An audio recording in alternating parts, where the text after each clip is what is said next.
et bienvenue sur un nouveau carnet de lecture, vlog de vacances, le numéro 2 du mois d'août. J'espère que vous allez bien, j'espère que le son est bon parce que j'ai eu des galères comme je vous l'ai dit. Donc on va croiser les doigts pour que vous m'entendiez bien.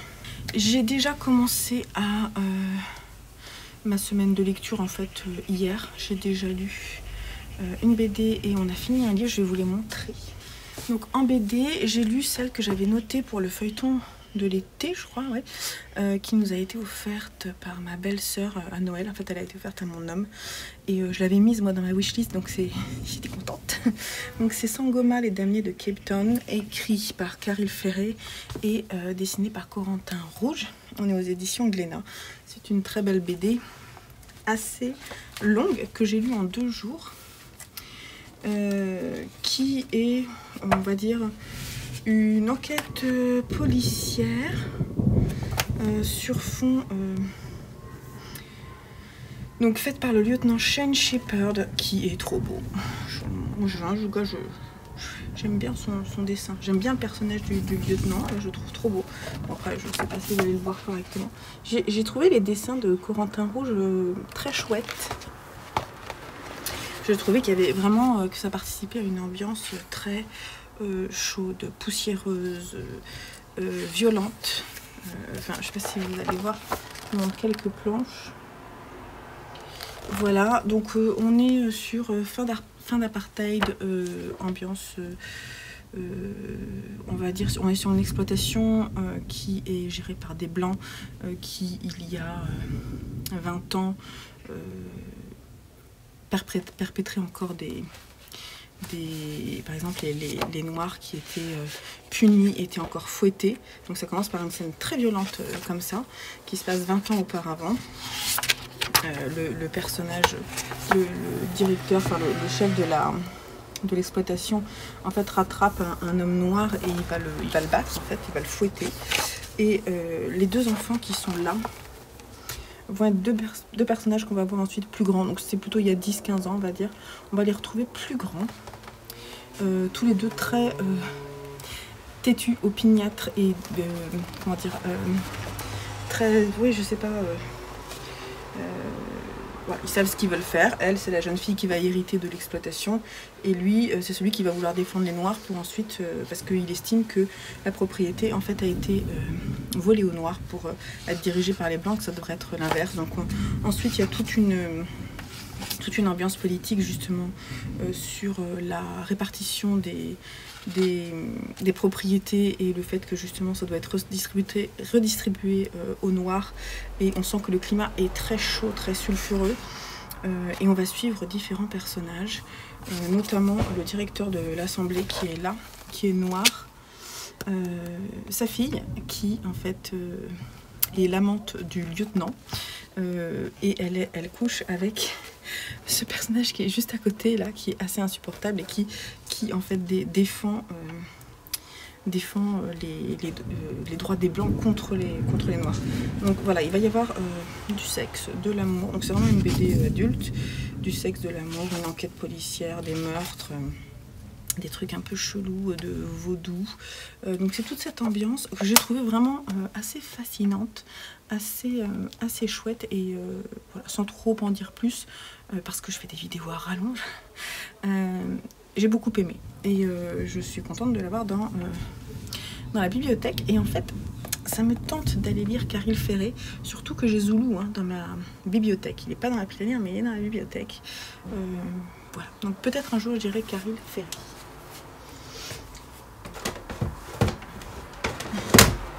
Ce matin, j'ai fini de lire à Lucien, seulement Lucien parce que Joseph en avait marre, la fin de la saga Podkin le Brave de Kieran Larwood avec ce tome 3. On est chez Gallimard Jeunesse. J'ai adoré, et Lucien aussi, et franchement, quel coup de cœur saga jeunesse qui peut se lire à tout âge. Moi j'ai trouvé ça super de pouvoir la lire aux enfants, c'est très bien écrit, très bien traduit. Il a eu le prix Sorcière 2019. Et en plus la fin du livre est vraiment top jusqu'au bout. Kiran Laroun nous amène sur... on aurait presque envie d'en savoir plus, même si je sais que c'est terminé. Voilà, le monde est très riche. Donc c'est l'histoire de trois... il y a deux histoires, il y a deux chronologies. C'est une histoire qui est racontée par un barde. On ne sait pas qui c'est ce barde, mais il est dans un temps actuel. Et il raconte l'histoire de Puck, Paz et Podkin, qui est le héros. Donc ce sont ces enfants-là. Là on a Puck, là on a Paz et Podkin. Et en fait ils vivent plein d'aventures. Et ils vont... alors ça sonne. Donc l'histoire, c'est qu'il y a une malédiction qui va recouvrir un peu tous les terriers petit à petit. La forêt de cœur sombre. Voilà, bref, la forêt de cœur sombre et tous les différents terriers ont une malédiction. Celle qui a été perpétrée par Gormalek, qui est un dieu vraiment, le dieu de l'enfer, quoi, on va dire, qui a créé des personnages, notamment Skramachank, qui est vraiment le grand méchant, qui sont des lapins tout de fer en fait. Leur cœur, après ils prennent possession des corps des lapins, ils les tuent et puis ils les transforment en monstres de ferraille. Et voilà, et donc Podkin a perdu son père, il a cru que sa mère était morte et sa tante aussi. Voilà, donc il y a vraiment plein d'aventures et petit à petit ils vont rassembler des différents dons en fait que la... comment ça s'appelle ? Que les... on va dire que les dieux et déesses ont mis... c'est ça la déesse, que la déesse ça a donné en fait aux lapins pour pouvoir les protéger. Il va les rassembler pour pouvoir justement combattre le mal. Et c'est ce qui se passe.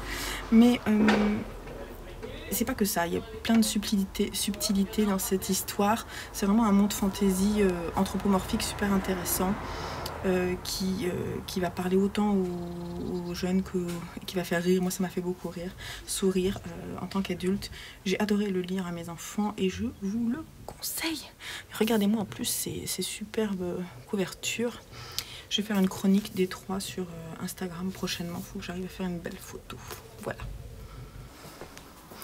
Donc ensuite on part demain matin jusqu'à dimanche et donc je vais emmener quelques bouquins. Donc je vais vous montrer mes lectures en cours et ce que j'aimerais emmener. Et puis voilà, évidemment c'est un peu de pluie donc on risque d'avoir quand même du temps de lecture. Donc je vais vous montrer. Alors une chose est sûre, je vais emmener Les Aventuriers de la mer de Robin Hobb, que j'avance petit à petit. J'en suis à la page 400, quelque chose comme ça, il doit y en avoir à peu près 950. Je vais essayer de l'accélérer un petit peu en fin de mois d'août. Je ne sais pas si je l'aurai fini. Et si je ne l'ai pas fini, c'est pas très grave. Mais en tout cas, j'aimerais bien l'avancer. J'aime beaucoup. J'aime beaucoup, mais c'est vrai que c'est assez long. Et ça me fait plaisir de le découper et de le laisser faire courir. Voilà. Parce qu'en fait, c'est 3 tomes qui sont rassemblés sur un intégral. Voilà. Ensuite, sur ma Kindle, je lis The Cricket Series. Donc, je suis en train de lire le premier tome de The Cricket Series. Donc là, c'est Sous d'autres étoiles. C'est de Amy et Bartol. Et donc, c'est sur ma Kindle. Et en fait, j'en suis déjà à la page 349. Et je crois que ça représente 89%. Donc, j'en suis pas loin d'avoir terminé. Mais je vais le terminer. Donc, j'emmène ma Kindle. J'ai commencé également Bonobo de Yu Jeong. On est chez Piki en grand format, c'est un livre de la bibliothèque. Et j'ai lu 50 pages. Et voilà, donc là je débute juste, donc je ne vais pas trop vous dire quoi que ce soit, mais en tout cas j'aimerais bien le lire. Et finalement c'est déjà pas mal. Mais je me dis que je vais peut-être emmener à Rue d'Épreuve pour, au cas où, si j'ai fini, pouvoir commencer à Rue d'Épreuve ensuite. Voilà, et ensuite il faut que je prenne un livre pour mes enfants. Je sais pas quoi encore, donc à réfléchir.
mardi 22, il faut que je vous dise ce que j'ai lu dernièrement dans ce carnet de lecture. Aujourd'hui c'est la rentrée, donc j'ai eu pas mal de trucs à faire. Il est environ 17h30. Ma journée se termine bientôt, mais je fais juste une petite pause pour vous parler de ce que j'ai lu, notamment quand j'étais à Villers, donc en Normandie. C'était très agréable, même si j'étais un petit peu malade, mais bon, j'en ai quand même profité. C'était quand même très très beau. Je vous aurais mis peut-être quelques images. Alors, j'ai lu les 3 tomes que j'avais dans ma pile à lire de la suite de la série The Promised Neverland. Donc le tome 4, le tome 5 et le tome 6.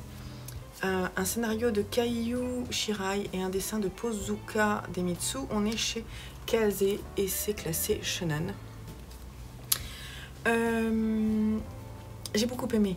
J'ai beaucoup aimé. Je sais qu'il y en a, je sais pas combien il y en a, 18 ou 20 tomes. Je crois que c'est terminé. Je suis même pas sûre. Ceux-là, je les ai achetés en occasion chez Gibert et je compte bien retourner prochainement pour acheter la suite. Voilà, je suis très contente de ma lecture. Je peux pas vous dire grand chose parce que comme c'est une suite, je peux juste peut-être vous faire le petit pitch de l'histoire. Donc on suit des enfants qui sont dans je sais pas, des pépinières, des internats. Au départ, on se dit voilà, ils sont très très heureux, tout va bien. Il y a une personne qui s'occupe d'eux, qu'ils appellent maman, qui est extrêmement douce, agréable, aimante. Et puis finalement, un jour, un des personnages principaux, parce qu'il y en a plusieurs, il y a Emma, Ray et Norman. Emma, qui est très très cool. Ray et Norman, qui est ici. Alors, Emma et Norman, en fait, il y a une des petites filles assez petite, qui doit, je sais plus, elle a 8 ans, quelque chose comme ça, qui a été choisie pour être adoptée. Et donc, un peu par mégarde, en fait, ils vont l'accompagner jusqu'à sa sortie, parce qu'elle avait oublié son doudou, et donc ils vont l'accompagner. Et ils vont se rendre compte qu'en fait, elle a été tuée avec une fleur dans le cœur. Ils vont retrouver son corps comme ça, en fait, vraiment empalé avec une fleur étrange. Et ils vont se cacher sous le camion où ils trouvent le corps. Et en fait, ils vont voir des démons horribles. Et puis, en fait, on se rend compte que la maman, la gentille maman, en fait, elle est terrible parce qu'elle donne ses enfants à manger à ces démons. Et en fait, elle en choisit quelques-uns. Les plus intelligents, donc là on va croiser, enfin c'est vraiment ces 3-là, les plus intelligents, ils font passer des tests vraiment toute la journée, ils sont formés, ils font passer des tests, tout ça. Ceux-là, ils sont plus âgés, mais ils n'ont pas encore été donnés parce que justement c'est un peu l'élite des enfants. Et donc, en fait, comme je crois qu'ils bouffent le cerveau, les démons, bah du coup, ils vont pas les choisir tout de suite. Ils attendent que le cerveau soit encore plus développé, qu'il soit encore un peu plus intelligent. C'est vraiment une atmosphère très étrange. Et donc, on va suivre donc Norman et Emma qui vont se rendre compte de cette tricherie ça va vraiment... ils vont vraiment déchanter, c'est assez terrible. Et puis ils vont se rendre compte que tous les enfants autour d'eux, en plus comme ce sont les aînés, ils ont beaucoup d'affection pour tous ces enfants-là. Et pour eux, c'est vraiment terrible. Ils voudraient pouvoir changer la situation et s'enfuir. Donc ils vont essayer de s'enfuir et finalement ils vont vite se rendre compte qu'ils sont parqués. Il y a des murs, ils ne peuvent pas franchir, tout ça. Et en fait, cette histoire, c'est l'histoire de l'essai d'une évasion, voire plus, de ces enfants qui vont essayer en fait de s'enfuir de ce huis clos terrible. Et c'est pas que ça continue. Je peux pas vous dire plus, mais je peux que vous insister à regarder. Je trouve que les dessins sont beaux. Alors ce qui est sympa, là, il y a plein de petites anecdotes en tout début de manga, de tome. L'auteur dit: il y a des petites anecdotes dans chaque. Et en fait, vous pouvez trouver des indices qui vont vous aider à anticiper l'histoire pour la suite. Et je trouve ça chouette. Par exemple, là, il dit qu'il y a un mystère autour des numéros d'identification. Donc en fait, si vous regardez, là, chaque enfant a un numéro d'identification tatoué sur le cou. Donc là, il y a un truc à suivre là-dedans. Bref, il donne des rendez-vous un peu comme un jeu de piste. Je trouve ça vraiment trop chouette. Bref, j'ai beaucoup aimé le tome 6. Je pense que j'ai lu un quart, même pas, de la saga. Mais vraiment, je vous la conseille, elle est vraiment très très très chouette. Elle est sortie, je crois, en 2017, 2018, un truc comme ça. J'ai fini, avant de partir, en termes de roman, j'ai fini avant de partir la lecture du premier tome de The Cricket Series de, comment ça s'appelle, Amy Ebertol. Donc ça s'appelle Sous d'autres étoiles, je l'ai lu sur ma Kindle. Et alors, ça s'annonçait plutôt bien, je crois que je vous en ai déjà un petit peu parlé. Ça s'annonçait plutôt bien, cette histoire. Donc on est dans un univers un peu fantastique. On va suivre une jeune fille qui a 17 ans, comme ça, qui a presque 18 ans, qui vit dans un pensionnat parce qu'en fait elle est orpheline et en fait elle a vraiment envie de s'émanciper pour pouvoir... Elle est dans un pensionnat? Non, je sais plus. En tout cas, elle a envie de s'émanciper pour pouvoir justement partir faire sa vie. Et elle a des aptitudes qu'on va découvrir. J'ai trouvé que le début du livre était très chouette parce que l'univers était vraiment original. On se rend compte en fait qu'elle peut comprendre quand quelqu'un ment. Donc en fait elle comprend, elle sait si quelqu'un ment, elle dit oh ça c'est un mensonge, voilà, ça il dit la vérité, ok. Donc en fait elle sait à qui faire confiance assez rapidement. Elle est entourée, elle a un super pote,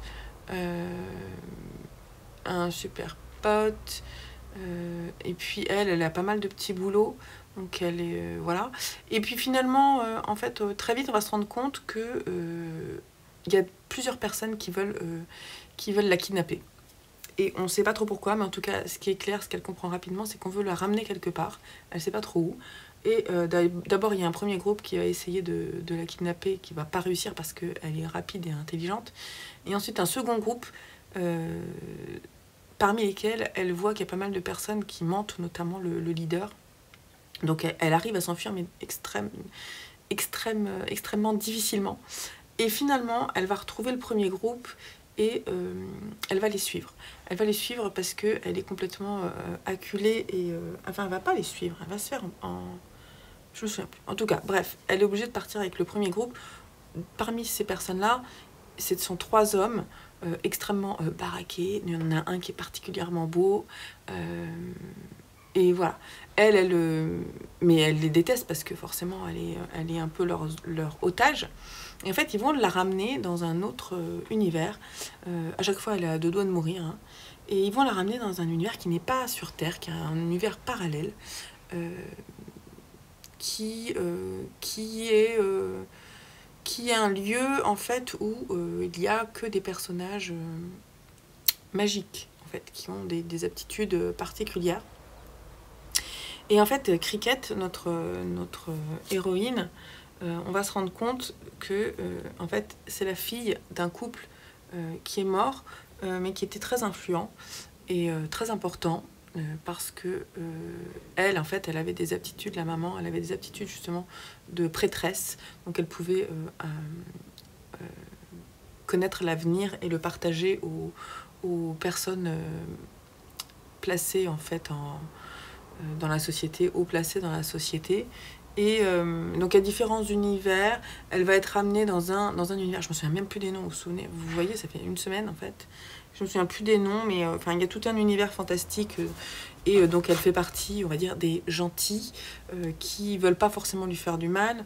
Elle est recueillie, on se rend compte qu'elle a des aptitudes, en fait, ils arrivent, il y a des médecins qui arrivent à lui scanner son corps et son cerveau, par exemple, ils savent qu'elle est vierge, donc c'est intéressant d'un point de vue politique, et qu'en plus, elle a des aptitudes jamais vues avant dans son cerveau.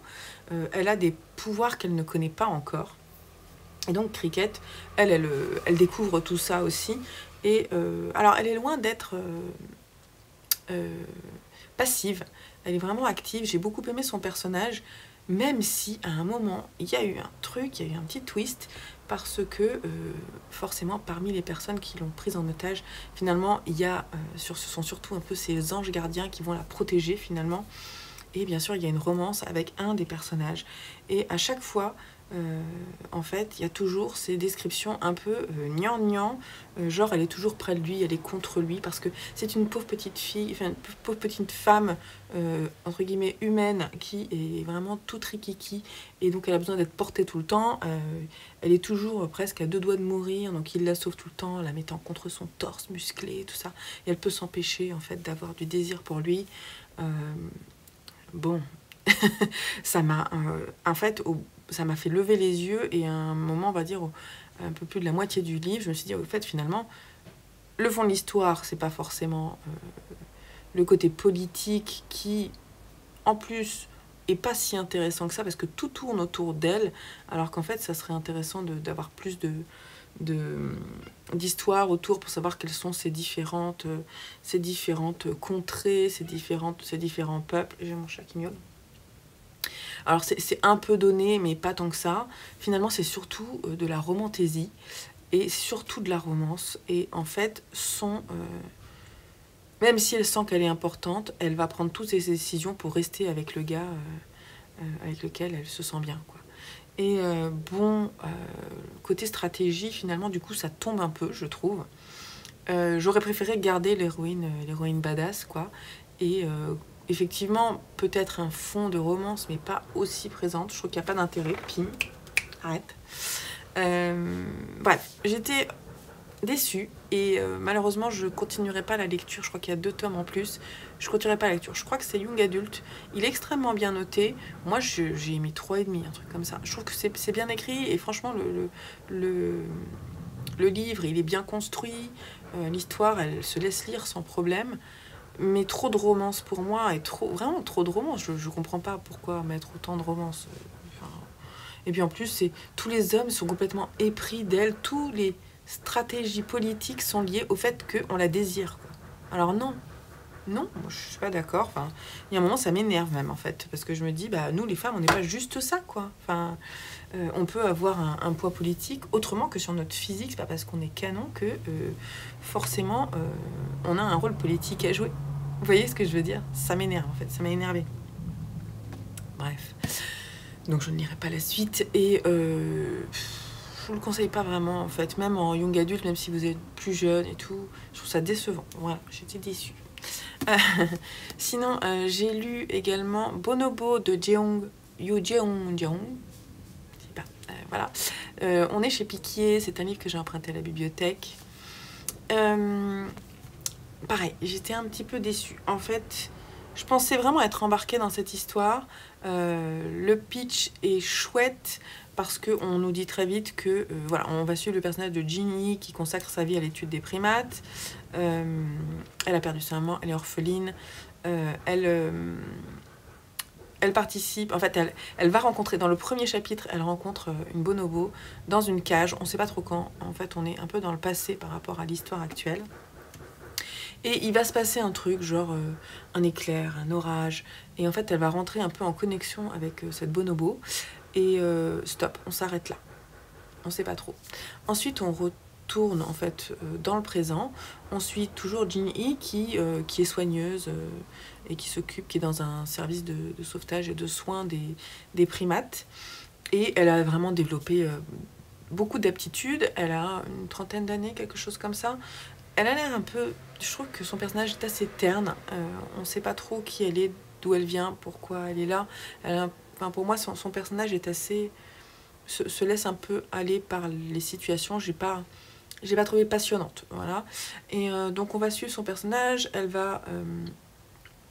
elle soigne les primates, les chimpanzés, voilà. Et elle va recroiser le chemin de cette bonobo qui, en fait, s'est enfuie. Elle est, en fait, on signale sa présence tout en haut d'un grand arbre. Alors, on est où? On est en Afrique. Non, on est en Corée, pardon. Mais on est où? Je sais plus. Ouais, la situation, je sais pas trop. Et surtout qu'en plus il n'y a pas de bonobo en Corée, alors c'est un peu déstabilisant. Il n'y a pas de chimpanzé en Corée, enfin, je crois pas que c'est écrit à la fin, en plus elle le dit. Donc c'est une histoire un peu fantastique. Et donc on va continuer. C'est Ginny qui va sauver cette bonobo, et en fait elle va se rendre compte que c'est la même qu'elle avait croisée quelques années plus tôt. Ça c'est un peu bizarre. Elle est mal en point. Oui, mon chat il a faim donc il miaule. Elle est mal en point et elle veut la ramener en fait au centre de sauvetage des primates. En parallèle, on suit un autre personnage qui est un SDF, je dirais plutôt un vagabond parce qu'il choisit la vie de sans domicile fixe volontairement parce qu'il est complètement... il n'a pas envie de travailler, ses parents le poussent à travailler, et lui il n'a envie de rien faire, pareil, il a une trentaine d'années. En fait ses parents en ont ras-le-bol et ils lui mettent un coup de pied aux fesses et il lui dit bah, tu te débrouilles, tu reviens plus à la maison, de toute façon maintenant tu dois trouver de quoi travailler et t'en sortir. Donc il a choisi volontairement cette vie et en fait il décide même, très rapidement à comprendre qu'il décide de mettre fin à ses jours. Donc on a ces deux histoires, c'est Munji, je sais plus comment il s'appelle. Minju, Minju qui est aussi un personnage également assez effacé, assez inintéressant parce qu'il ne fait pas de choix dans sa vie. Je vous raconte juste rapidement. Donc, il va y avoir un moment, en fait c'est un chapitre Minju, un chapitre Jinyi et cette bonobo qui va être renommée Jin, c'est ça. Et donc en fait, à un moment, Jinyi ramène Jin, la bonobo, en voiture vers le centre des primates justement pour la soigner. Elle est accompagnée d'un professeur et il conduit extrêmement mal, elle le sait. Et en fait, ils ont un accident Jinyi et Jin sont propulsés à l'extérieur de la voiture. Minju en fait arrive, Munji, je sais plus ce que je vous ai dit. Bref, l'homme, le SDF, il est là en fait quand il y a le... Il est là quand il y a... Enfin, après l'accident, il a entendu le bruit, en fait, il était juste à côté. Et donc, il vient sauver, en fait, le professeur qui est dans la voiture, mais il n'a plus de respiration, il ne parle plus, donc il ne sait pas que cette jeune soigneuse qu'il a croisée un petit peu avant dans l'histoire est accompagnée d'une bonobo et qu'elle a disparu. Donc, il va d'abord sauver cet homme-là, puis ensuite... le soir même, il va se retrouver nez à nez avec cette bonobo. Et en fait, ce qui s'est passé, c'est que Jinyi est rentré dans l'esprit du bonobo, de la bonobo, je sais pas comment on dit, du bonobo. Donc en fait, elles ne font plus qu'un. Et le corps de Jinyi, voilà, il va y avoir plein de trucs. Je vais pas vous dire la suite particulièrement, mais ça se passe genre à la page 100, quoi. L'accident, il a lieu à la page 100. Alors ça a mis du temps à se mettre en place. J'ai trouvé que les personnages n'étaient pas captivants. C'était intéressant la partie où justement il y a des chapitres qui sont Jinyi et Jin, c'est-à-dire qu'est-ce qui se passe dans la tête. Je me suis demandé comment est-ce qu'elle allait écrire ça et c'était assez intéressant la façon dont elle l'a écrit. Malheureusement, j'ai trouvé que ça tournait un peu en boucle, ça manquait un peu de rebondissement, voilà. En revanche, la fin m'a bien plu. La fin, j'ai trouvé ça chouette, j'ai trouvé ça assez émouvant. Je dirais que j'ai pas été déçue de ne pas l'arrêter en fait et de continuer pour lire la fin. Donc en fait, un rythme un peu moyen jusqu'à, on va dire, 70% du livre, où après, bah, j'ai dégommé la fin parce que j'ai trouvé que c'était un peu mieux. Mais sinon, j'étais quand même pas super emballée, c'est vraiment pas un coup de cœur. Je pense que je mettrais 3,5 également sur 5. J'irai pas forcément plus loin, bien que l'écriture soit pas mauvaise. Voilà, un petit peu déçue. Mais l'histoire en elle-même est assez intéressante, parce que d'un point de vue... en fait, ça parle même pas mal de deuil, de la mort, du respect des animaux, des souffrances animales. Enfin, il y a pas mal de sujets abordés qui sont intéressants.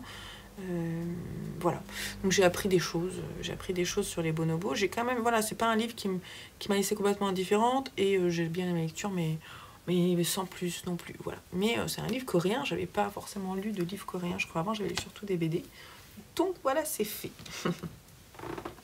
Voilà, et sinon, donc cette semaine, j'essaie de me faire voilà, toute seule, là, comme une grande, je me fais une petite semaine à 1000.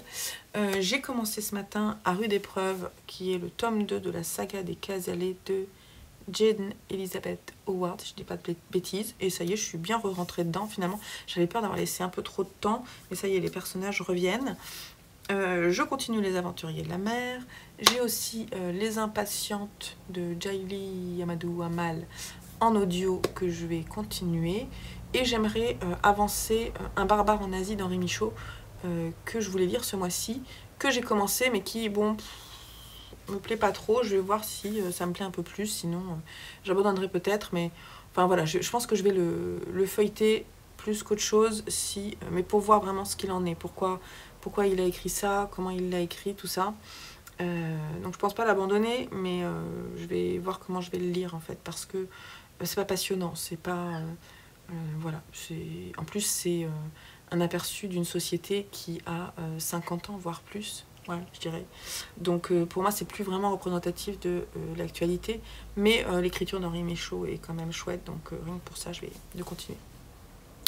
Donc je vous donnerai un petit point. Après, il faudrait que je choisisse mes mangas, enfin mes BD de la semaine. Ouais.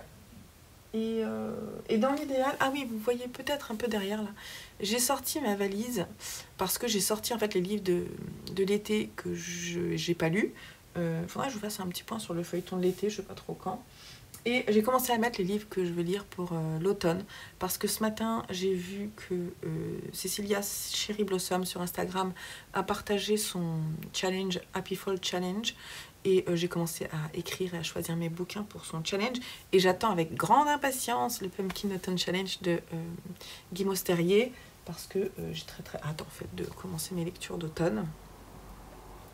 C'est pareil, je suis dans un grand tri de ma bibliothèque, de mes bibliothèques. Là, j'ai commencé à trier là les poches à ranger. J'ai sorti des livres de ma pile à lire, j'en ai rajouté d'autres. Voilà. Je suis en pleine réflexion. Enfin, c'est une étape de transition un peu. Et si ça vous intéresse, je vous montrerai peut-être mon organisation de mes bibliothèques une fois que ce sera terminé d'être rangé, parce que je vais essayer de l'étaler sur plusieurs jours, ça prend du temps. Voilà pour aujourd'hui, je vous retrouve un petit peu plus tard.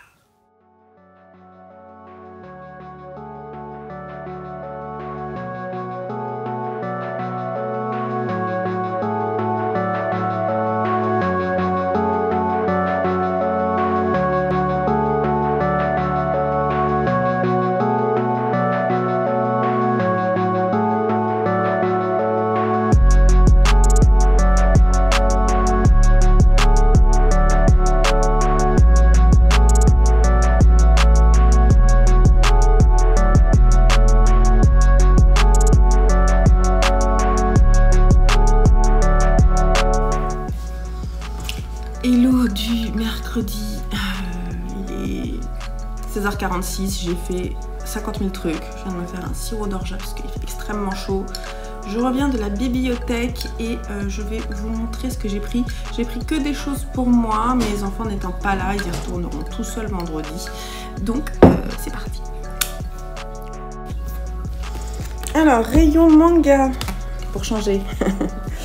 J'ai pris le 4e tome d'une sacrée mamie. Je sais plus lequel j'ai lu. J'espère que je l'ai pas lu celui-là. Je crois que je l'ai pas lu. Bref, voilà, j'en dis pas plus. Je continue la saga. Je sais pas s'ils ont la suite, donc il faut que j'aille voir. Faudra que je leur demande. J'ai pris le 2e tome de La Petite Faiseuse de Livres. Donc je vous ai pas dit pour une sacrée mamie, c'est de Yoshishi Shimada et Saburo Ishikawa. On est chez Delcourt. Et là, on est chez Ototo et c'est des dessins de Suzuka, un scénario de Miya Kazuki et le design des caractères, enfin des personnages, c'est de Yushina. Ils ont été nombreux à faire ce manga-là. Voilà, donc je continue aussi. J'ai mes chats qui attendent, ils ont faim. Je vais leur donner à manger après. Je vous l'avais dit, dans mon dernier carnet de lecture, j'avais lu le 1er tome. Donc j'ai trouvé le 2e tome du Voleur d'Estampes et je vais le lire pour finir cette duologie. Et certainement mettre le 1er tome en vente sur Vinted parce que je ne garderai pas, je pense, cette duologie. Mais c'est pas grave. Et rayon BD, j'ai pris l'Odyssée d'Hakim. Ils ont les 3 tomes à la bibliothèque, donc ça c'est la bonne nouvelle. On est chez Delcourt et c'est de Fabien Toulmé. Et je voulais le lire en fait. J'avais très envie de le lire. Voilà, je l'avais mis dans ma wishlist. Et comme ils l'ont à la bibliothèque, c'est parfait parce que c'est des BD, on sait jamais trop si ça va nous plaire. Et c'est quand même pas donné, je sais pas combien c'est le prix neuf. mais c'est pas donné. Donc si ça me plaît, bah, je l'achèterai. Si ça me plaît beaucoup, sinon je continuerai à lire la suite à la bibliothèque. Et j'en ai pris une que je ne connaissais pas du tout, qui s'appelle Blackout de Lou Wifang et Hugh Micol. Donc comme ça on continue, parce que je ne sais pas qui est Lou Wifang, mais je pense que c'est quelqu'un d'origine asiatique. Lou Wifang, je dirais peut-être chinois, quoi. Est-ce qu'il y a des choses qui écrites sur les personnes?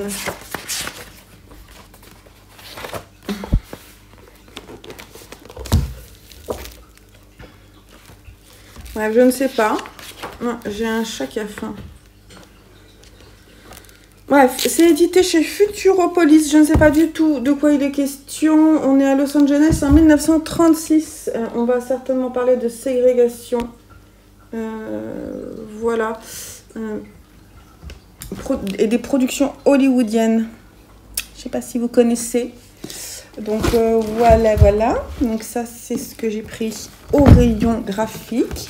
Et ensuite, au rayon roman, bah, j'ai pas pu m'en empêcher. J'en ai pris 2 plus... Bonjour Pichoun. J'en ai pris 2.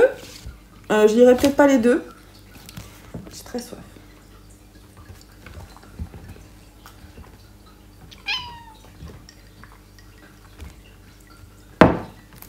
Tu veux montrer Pichounou?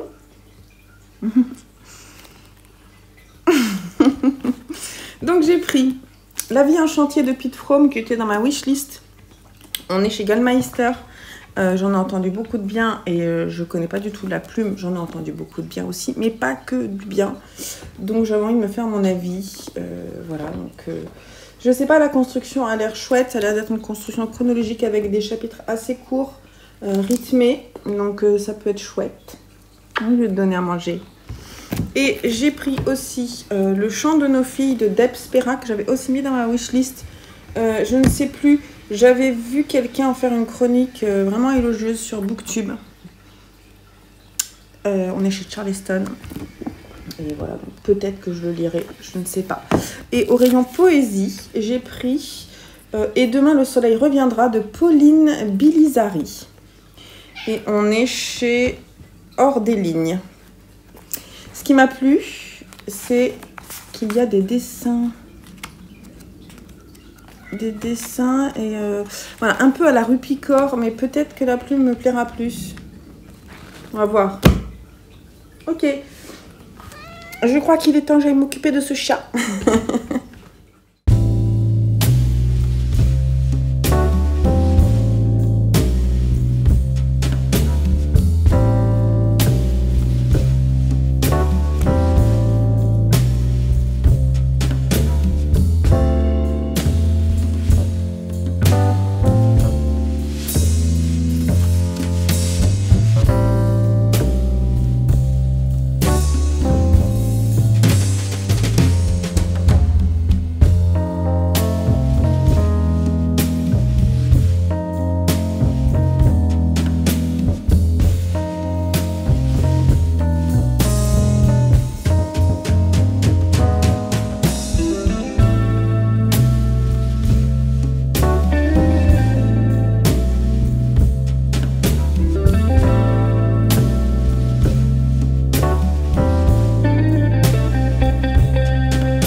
Jeudi, on est le, je sais pas, 25 août. En fait, je vais clore ce vlog ici en vous parlant de 2 dernières lectures parce que jeudi prochain, c'est le 1er septembre et je pense que je vais faire un petit vlog jusqu'au mercredi en fait pour vous parler. En fait, ça me permettra de faire les dernières lectures d'août et de faire peut-être un point sur les différents challenges auxquels j'ai participé, notamment les challenges de l'été, notamment le mien. Donc là, je voulais vous parler des Impatientes de Jaili Amadou Amal. Ici, c'est la collection, non, la maison d'édition Emmanuel Colas. Je l'ai écouté en audio sur Audible. Très bien lu. Je vous mettrai le nom de la personne qui a lu. J'ai beaucoup aimé sa lecture. Alors c'est un livre qui se lit très bien parce qu'il est écrit Un peu à la façon de l'Iconoclaste, l'édition est vraiment très aérée. Et donc le texte est finalement assez court. C'est très beau, ça parle de plusieurs femmes. Il y a en fait 3 femmes, on va suivre 3 femmes. 2 jeunes femmes, plus une un peu plus âgée. Toutes les 3 vivent au Cameroun et en fait on va parler de leurs conditions de femmes, notamment en tant qu'épouses. Et 2 sont des jeunes épouses qu'on donne à marier et on va parler de viol, on va parler de désir de faire autre chose et d'être bloqué dans les traditions, du mot patience. Comment est-ce qu'elle l'appelle? Il y a un mot qui revient tout le temps. Dadasare, Dideresare, Munyal. Munyal, patience. C'est un mot qui revient tout le temps, qui est obsédant, qui est lourd. Certaines ne peuvent plus l'entendre tellement c'est insupportable. Il est rabâché que chaque femme a une chance incroyable, qu'il faut vivre sa jeunesse, tout ça. Mais en fait, ces femmes-là dont on parle, elles n'ont pas de choix, elles ne sont pas libres, elles sont emprisonnées dans des carcans. Et on va parler des relations, par exemple, entre dans les familles où l'homme est polygame, de la relation aussi entre les femmes. Le dernier personnage est une première femme en fait qui va voir arriver justement une des jeunes épouses et qui ne va plus pouvoir, qui va tout faire pour pouvoir la faire fuir. Et d'ailleurs c'est l'histoire de la seconde. Alors je me souviens plus des noms. Alors c'est un roman polyphonique, c'est ce qu'ils disent. Alors, c'est la Ramla, la première. Ramla, la première, qui va être mariée à l'époux de Saphira, qui va être la dernière voix, la plus âgée. Et Indus, sa sœur, qui est contrainte d'épouser son cousin, et qui d'ailleurs va être victime de violence et va être violée par son homme, parce que mais de façon terrible. Les mots sont chantants et lourds de sens, éprouvants. J'ai trouvé que l'écriture était assez formidable. Ça m'a vraiment beaucoup plu. C'est pas un coup de cœur parce que finalement j'ai trouvé ça assez court. Donc je pense que je vais mettre 4,5 sur 5. Pour moi, il manquait des choses à dire. En même temps, c'est un récit coup de poing, vous voyez. C'est vraiment un récit coup de poing. Elle a écrit un livre qui est sorti justement il n'y a pas très longtemps, que mes parents ont et que je lirai la prochaine fois que j'irai chez eux, je pense, ou je leur emprunterai. Et voilà, donc il est très beau en plus. Et je l'avais mis dans le Hot Summer Challenge pour la couverture bleue. Donc celui-ci est validé. Et je vais vous parler d'un livre que je n'ai plus, et c'est pour ça que j'ai oublié de vous en parler la dernière fois dans mon vlog. C'est La famille Scorta de Laurent Godet. Je ne l'ai plus parce qu'en fait je l'ai prêté à mes parents. Comme ils ne connaissaient pas, je me suis dit que ça les intéresserait, donc je l'ai prêté. C'est la collection Actes Sud avec les très belles collections très hautes, très fines. Alors, on va parler dans ce livre d'une famille, d'une génération, d'une famille italienne très lourde qui est le début de l'histoire se passe avec un homme qui va sortir de prison parce qu'il est, en fait, il est accusé de viol alors qu'en fait il n'a pas violé. Et 15 ans après sa libération, il vient au village et en fait, il vient voir une femme. Cette femme qu'il était censé violer. Et il veut faire quelque chose avant de mourir parce qu'il sait qu'il va être mis à mort. Et il vient la voir et il lui fait l'amour. Ce n'est pas un viol, il lui fait l'amour. Cette femme-là lui ouvre la porte et elle sait à quoi s'attendre et elle prend du plaisir. Voilà. Le truc, c'est que c'est pas la femme qui croyait. Comme il y a 15 ou 20 ans qui sont passés, il se trompe. C'est sa sœur. La femme qu'il voulait avoir dans son lit était en fait sa sœur qui est décédée quelques années avant. Et c'est sa jeune sœur qui va enfanter le premier enfant de la famille Scorta, qui va ensuite, au fil des générations, s'agrandir. Et on va suivre 3 générations et dans un rythme assez lent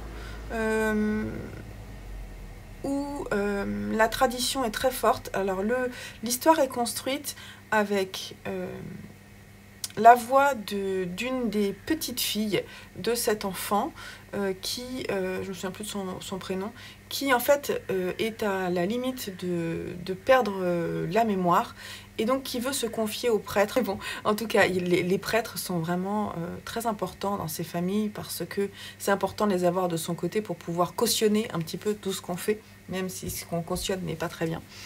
Et donc on va suivre le récit de cette dame-là qui va se rappeler en fait les souvenirs de sa famille, notamment les souvenirs de bonheur et d'autres souvenirs. Je l'ai lu il y a 3 semaines à peu près, non 2 semaines, 2 semaines ouais. Ouais, c'était 2 semaines, c'était une de mes dernières lectures. J'en garde un souvenir assez vague et je me souviens que je me suis un peu ennuyée, que j'avais pas forcément grand plaisir à y retourner et que cette famille ne m'était pas très sympathique. Mais l'écriture de Laurent Godet, je l'ai trouvée très belle et je sais que quand j'ai partagé le fait que j'avais terminé, j'ai eu un élan de votre part qui m'a dit « mais moi ça a été un coup de cœur ». Alors moi non, ça n'a pas été un coup de cœur. Je reconnais que la plume de Laurent Godet est vraiment très très belle. J'ai surligné certains passages et je lirai d'autres choses de lui. En revanche, il ne va jamais aller dans le... je trouve qu'il aborde ses personnages d'un point de vue très extérieur. J'ai trouvé que c'était très narratif pour parler d'une famille et on ne sait pas ce qui se passe dans la tête de ces gens. Il le fait de façon très sporadique. On va avoir une situation, tel personnage est dans telle situation. On ne sait pas trop ce qu'il pense, mais il est là. Ça situe l'action, pas forcément que de ce personnage, de cette famille. Je trouve qu'il arrive à parler d'une famille en parlant de différents personnages. Et vous voyez, je ne sais plus vraiment qui est qui parce que j'ai perdu le... C'est pas que j'ai perdu le fil, c'est que pour moi, il raconte vraiment l'histoire d'une famille et non pas de plusieurs personnages de cette famille-là. Et j'ai pas réussi en fait à être touchée. J'ai pas été exceptée par la beauté de la plume parfois. Je sais qu'il y a un passage sur l'huile d'olive que j'ai trouvé très beau, ou les olives, je ne sais plus, mais je l'ai surligné et je le noterai dans mon carnet. Voilà, donc je voulais vous en parler parce que j'ai oublié la dernière fois de vous en parler. Preuve que finalement, moyen. Je crois avoir mis 3,5 sur 5 parce que je n'ai pas été touchée, vous voyez. Donc bon, ça peut arriver. Ça ne veut pas dire que c'est pas un bon livre, c'est une belle écriture. Mais quand je ne suis pas touchée, je vais pas dire 4, alors que 4 c'est vraiment, faut que j'ai vraiment aimé le livre. Il a eu un attrait particulier, il m'a fait sourire, il m'a fait pleurer, il m'a fait... Là rien, il s'est rien passé de particulier. J'étais contente de le terminer même, vous voyez. Mais bon, bien écrit quand même. Donc voilà les 2 derniers livres que je voulais vous chroniquer avant de clore ce carnet de lecture. J'ai pas lu beaucoup de graphiques.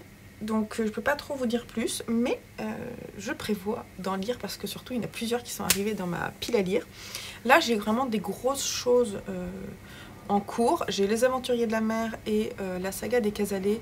Les Aventuriers de la Mer, j'en suis à la moitié de la grosse intégrale. Et la saga des Casalets, je ne suis pas encore à la moitié. C'est un livre qui fait environ 550 pages, donc c'est assez long.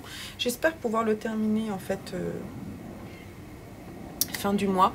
Les Aventuriers de la Mer, si je termine pas fin du mois, c'est pas grave du tout parce qu'en fait, je me suis dit que comme c'est vraiment quelque chose que je prends plaisir à lire, ça me dérange pas qu'il m'accompagne pendant longtemps. J'ai décidé que quand je lisais, quand je finissais de lire un livre, je rajoutais, je lisais 50 pages des Aventuriers de la Mer. Et de toute façon, quand j'aurai fini de lire cette première intégrale, je vais acheter la suivante pour pouvoir continuer ma lecture. Donc vous voyez, c'est quelque chose vraiment au long cours, donc c'est pas grave. J'adore, je tiens à dire j'adore. C'est un livre de Robin Hobb, je ne l'ai pas dit. Voilà, j'ai ça et j'ai commencé Betty en audio après avoir terminé Les Impatientes. Je retente Betty de Tiffany McDaniel en audio et je pense que si je ne laisse pas trop de temps dans l'écoute, je peux m'accrocher là. Ça m'a repris. Je me suis souvenue du début de l'histoire parce que j'avais lu, je pense, je sais pas, 15%, quelque chose comme ça avant d'abandonner.